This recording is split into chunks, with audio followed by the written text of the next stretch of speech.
Rodrigo Glatti, que é sócio da GTI, chegando aqui na nossa programação. Bem-vindo, Glatti, é sempre um prazer recebê-lo na BMC News. Obrigada por estar aqui com a gente. Prazer é meu mais uma vez. Bom dia, Paula. Sempre que precisar, estamos à disposição. Obrigada. Glatti, a gente especificamente queria entender um pouco da tua visão em relação a resultado de Petrobras. A gente está vendo o papel caindo, claro que também hoje pontualmente tem petróleo ali caindo, mas o resultado de Petrobras parece que de fato acabou decepcionando bastante o mercado como um todo. Queria entender um pouco da tua leitura, como que você vê e quais, né, ali seriam os pontos que você destaca deste resultado para a gente. Eu acho que, de certa forma, o resultado ele foi muito bom, né? Só que a expectativa do mercado, ela acho que estava um pouco acima do que se esperava, né? Então, acho que aí acabou decepcionando em boa parte das casas de análise, principalmente, né? E acho que também a questão do anúncio do dividendo, né? Acho que tinha gente também que estava esperando um anúncio aí de um potencial dividendo maior, né? E acho que veio aí aquém das expectativas também. Vi bastante gente falando aí que num dividendo aí analisado na casa de 10%, acho que tinha gente esperando um pouco mais, né? Então, acho que esses foram os principais fatores, obviamente, né? Como você disse, o petróleo também está cedendo um pouco, isso também não ajuda. Mas, assim, acho que olhando num horizonte mais longo, né, a gente vê a Petrobras aí perto, né, da cotação máxima histórica dela, né? Tendo subido aí mais de 100% aí nos últimos 12 meses, provavelmente, né? Então, assim, é uma realização até que natural, dado essa, né, essa performance muito boa que ela teve aí nos últimos meses, né? Glatti, muito bom dia para você, Felipe Nascimento falando agora. Estava até Dia, monitorando, né, algumas... Ótimo dia para você também. Eu estava monitorando, né, algumas análises, né, alguns comentários a respeito da Petrobras. Me chamou a atenção 2 pontos e eu queria repercutir contigo. O primeiro deles é essa situação envolvendo que o lucro caiu, né, receita caiu também, mesmo com um Brent ali estável, né, em alguns momentos até em elevação de preços. Isso é consequência, ou pode ter sido consequência da política de paridade internacional que foi abolida pelo presidente da Petrobras, e isso pode continuar impactando no resultado da companhia? Tem alguma relação? Pode ser um ponto sensível ali para os investidores que estão monitorando essa movimentação toda da estatal? Sem dúvida que sim, né? Na verdade, se você pegar aí o desconto médio, né, que acho que rodou nesse primeiro trimestre em relação à paridade, né, ele provavelmente deve estar mais para casa de 15% na gasolina, principalmente, né? Apesar de ter fechado um pouco aí nessa última semana, né, porque o dólar cedeu um pouco e o petróleo também, mas, assim, esse desconto, de fato, a gente já tem alertado aí algumas vezes que a gente teve aqui presente, né, de que ele tem aumentado na média, né, e o governo não tem se feito nada para tentar diminuir essa defasagem, né. Então, de fato, acho que boa parte dessa resposta aí, né, para o lucro ter caído, acho que está nessa defasagem, né, e também apesar, né, da exploração ainda ter aumentado os volumes, né, então realmente acho que é basicamente isso, né. O Glatti, a agenda de CAPEX, né, também acabou desacelerando. A gente vê, inclusive, algumas análises sobre como isso pode ser tido ali como positivo, principalmente, né, pelo fato de que os investimentos, né, da Petrobras estavam sendo muito questionados, principalmente em relação a algo que fosse fora ali do core de produção, extração, enfim, de óleo e gás. E tem também a outra questão que você já citou, um pagamento um pouco mais interessante em relação a dividendos. Essa agenda de investimentos, esse CAPEX que foi trazido ali nesse resultado, é outro ponto importante a ser monitorado, o desenvolvimento disso ao longo dos próximos trimestres, principalmente quando arrefecer um pouco toda aquela euforia, né, do mercado em relação a alguns investimentos da Petrobras? Com certeza, né? Um item acho que mais vai ser observado aí pelo mercado, né?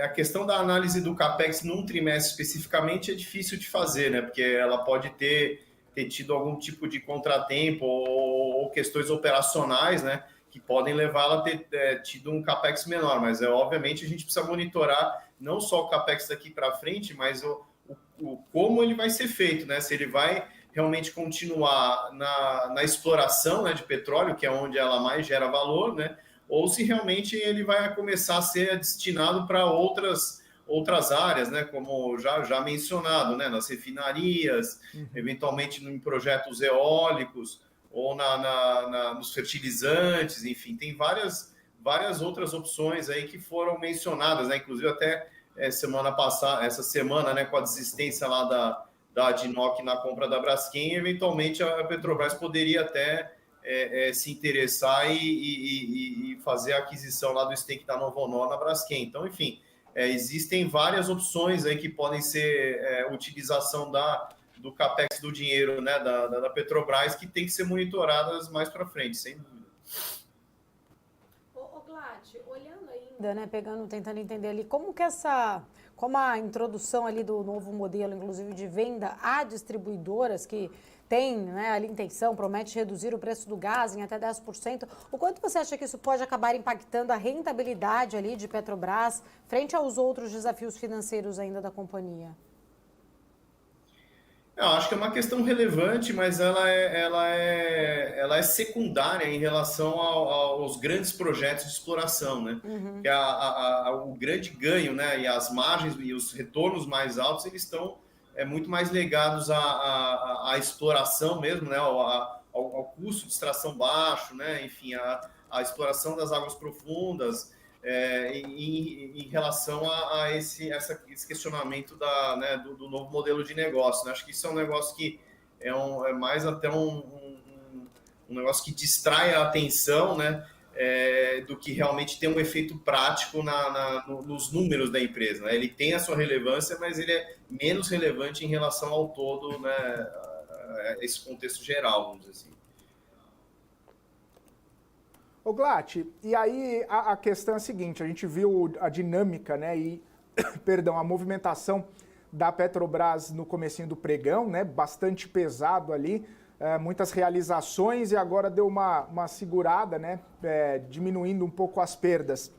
Queria entender um pouco sobre até a conferência de resultados, né, sobre as falas e como que Jean Paul Prats vai colocar esse resultado, como vai explicar, como vai sinalizar inclusive os próximos passos da companhia, se, né, tem a capacidade, se o Jean Paul Prats, na forma de apresentar, enfim, Sérgio Caetano Leite e outros diretores que estiverem presentes, isso pode trazer menos mau humor para o mercado. Porque, como você falou na sua primeira resposta, talvez o resultado não foi tão ruim assim, né? Foi ligeiramente abaixo do que alguns analistas esperavam, mas efetivamente olhando nos números, olhando nas linhas, não foi o pior resultado da Petrobras. Essa conferência, essa fala ou algumas das respostas da diretoria podem trazer um ânimo, podem trazer algum tipo de movimentação para o papel, para a Petrobras, daqui para frente, justamente por conta desse resultado não ter sido tão ruim assim na sua visão? Acredito que podem influenciar, sim. Acho que dependendo, como eu disse, né? Acho que o foco realmente é na política de dividendos, né? Acho que o foco principal do mercado é isso, é realmente se eles vão realmente pagar aqueles 50% que eles falaram, né? Da distribuição ou não, ou vão priorizar outras coisas, enfim, acho que ainda não tá tão claro. Talvez eles deem uma indicação, uma sinalização melhor, né, em relação a esse questionamento, né? E aí, eventualmente, se tiver alguma outra alocação de capital, né, como eu disse, né, no caso da Braskem, ou nos projetos eólicos, ou nas refinarias, enfim, acho que o mercado vai estar atento a esses interesses, né, em que setores a Petrobras vai estar interessada em investir daqui para frente também, né? Maravilha. Glat, saindo de Petrobras, queria entender um pouco da sua visão de um cenário como um todo, né? Pós-Copom, inclusive, pós essa ata de hoje. A gente estava aqui discutindo muito também a interpretação sobre a ata. De fato, também estamos acompanhando ali as falas de Jeremy Powell. O mercado fica muito atento a todos os desafios externos, que inclusive é citado na ata do Copom. Mas queria entender um pouco de uma forma em geral, como que você está vendo aí o nosso cenário para o nosso mercado? Ainda temos oportunidades, apesar de todos os desafios que a gente ainda vai olhando, né, principalmente ali para ativos de risco? Eu acho que o cenário de curto prazo ele está mais desafiador nesse sentido de muito ruído, né? Assim, principalmente, acho que no Brasil esse negócio da divisão, né, do Copom aí de 5 a 4 em relação ao corte, ele trouxe essa incerteza aí e aí afetou principalmente a parte dos mid-smalls na bolsa, né? A curva de juros também subiu, enfim, acho que tem que ter teria que ter um discurso um pouco mais alinhado e mais convincente aí, né, numa linha, né, de mostrar realmente aonde que vai ser o final do ciclo, né, de corte de juros e qual vai ser o juro terminal, né, que essa é a grande discussão hoje, né, se vai realmente ser, quer dizer, antigamente o mercado tinha lá mais entre 8 e 9, agora já está falando acima de 10, enfim, né, há uma grande incerteza ainda com relação a isso, né. E, obviamente, né, a gente não pode deixar de mencionar o cenário lá externo, né? Acho que o Fed também já sinalizou que, eventualmente, pode até não cortar esse ano, mas acho que o mercado ainda aposta em 1 ou 2 cortes, enfim, acho que o processo de desinflação lá está demorando um pouco mais de tempo, né? Então, a gente teve essa postergação do início dos cortes, que acho que deve acontecer no segundo semestre lá nos Estados Unidos, e isso daí provavelmente vai trazer um pouco mais de calma para o Brasil também, né? Então, acho que se isso realmente começar a acontecer, eu acho que vai ter espaço para ter uma acomodação até adicional dos juros, né, daqui para frente, né? Então, acho que quando esse cenário tiver um pouco mais na conta do mercado, aí acho que a Bolsa vai ter um desempenho um pouco melhor, aí, mais sossegado. Acho que tem, além disso, a gente precisa considerar, né, que os resultados, de modo geral, eles têm vindo até acima do que o mercado esperava, né? Então, empresas estão recuperando, né? Estão tendo resultados melhores aí por conta dos juros menores já, né? O juro já saiu de 13,75 para 10,5, né? Isso já é uma questão importante, né, para os resultados das empresas, né? Então, eu vejo boa parte delas melhorando, mas o preço das ações não tem refletido isso ainda por conta dessas incertezas. Então, acho que quando isso tiver um pouco mais claro aí, mais para o final do semestre, acho que a gente vai conseguir ter um desempenho melhor aí da Bolsa para os próximos meses, né? Inclusive, você trouxe um ponto bom, que era até onde eu já queria me aprofundar aqui contigo, falando mais sobre a temporada de resultados. E o que chamou a atenção, justamente quando eu olhando ali para a própria B3, quando ela apresenta o balanço dela ali no primeiro trimestre, isso na semana passada, a gente vê que o volume diário de transações preocupou bastante, fechou ali o período em pouco mais de 23 bilhões de reais, né? Algo muito baixo. Inclusive, eu queria entender como que você avalia, de fato, essa perda de interesse na nossa Bolsa, se de fato são todos esses fatores externos aí que a gente está discutindo, que tem refletido, né, fazendo aí a gente ter esse número de fluxo muito baixo. Já vivenciamos momentos assim parecidos antes? Não, sem dúvida, já vivenciamos, né? Mas acho que esse negócio do volume da Bolsa ter caído, acho que tem uma conjunção de fatores. Acho que primeiro o resgate sem parada dos fundos, né? Dos domésticos, né? Seja os fundos puros de renda variável ou principalmente os fundos multimercados, né? Que a gente tem visto aí resgates acima de 40 bi no ano, né? E também dos investidores de fora, né? Os gringos também têm resgatado bastante, enfim. E isso daí tem feito com que o preço das ações caia, e aí, obviamente, quando você vai ver o volume negociado na Bolsa, né? Isso diretamente também tem um reflexo, né? Que é o volume cai, né? Então, acho que é mais essa conjunção de fatores. Obviamente, como a gente ainda está num nível de juro muito alto, né? Isso não tem estimulado a migração de renda fixa para renda variável, né? Que acho que é uma tendência que pode acontecer mais para o segundo semestre se o juro realmente voltar a cair, né? Então, essa expectativa que eu tenho. Acho que a gente pode ter uma melhora né, se a gente parar de ter esses resgates, né, e começar a ter uma migração de recursos da renda fixa para a renda variável. Né? Ô, Glatt, aí nessa perspectiva, até resgatando um pouco o que você citou, né, da temporada de resultados, tá chegando ao fim, né? A gente praticamente já teve todas as empresas divulgando, mais um dia, né, apenas quarta-feira de resultados ainda. Eu queria saber um pouquinho, né, que você estava falando desse cenário mais macro, impacto, retirada do dinheiro estrangeiro, saques nos fundos, mas mesmo assim a gente vê o micro, algumas empresas indo bem, né? Trazendo uma perspectiva boa para os acionistas.